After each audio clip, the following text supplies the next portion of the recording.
இருக்கும். கள்ளக்காதலர் இருப்பாங்க. அதாவது எல்லாரும் சொல்லுவாங்க, "ஏய் அவள இதெல்லாம் வச்சிருக்காங்க."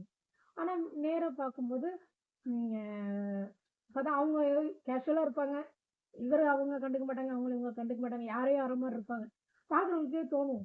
"ஏன் இதுங்க ஒண்ணு கூட பேசிக்கவே மாட்டேங்குதுங்க. ஆனா இப்படி தப்பா சொல்றாங்க." ஒரு வேளையில சும்மா தப்பா பேசுங்க போல இருக்கு. பாவம் அவங்களுக்குள்ள இந்த இது இருக்காது.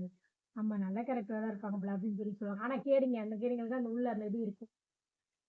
அ அதே மாரி இந்த பிக் பாஸ்ல இந்த அர்ணவும், அன்ஷிதா நீங்க 2 பத்தி எவ்ளோ பிசு பிசு ஓப்பனா இவங்க 2 பேரும் பேசினது வச்சது.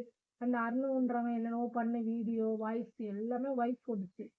நேத்து முதல் முதல் பிக் பாஸ்குள்ள வந்தபோதும், அந்த அன்ஷிதாவும், அருணும் என்னமோ புதுசா பாத்துக்கிற மாரி, ஹாய் எப்படி இருக்கீங்க?" அப்படின்னு பண்ணாங்க.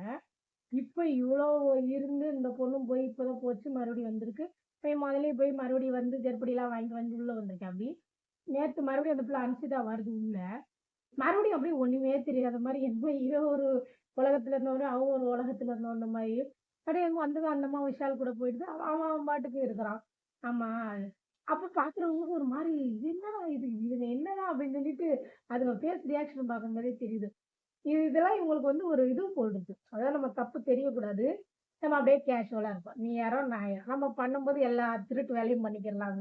அவங்கள பார்த்தது எனக்கு அது ஒரு நேத்து ஓடுச்சு.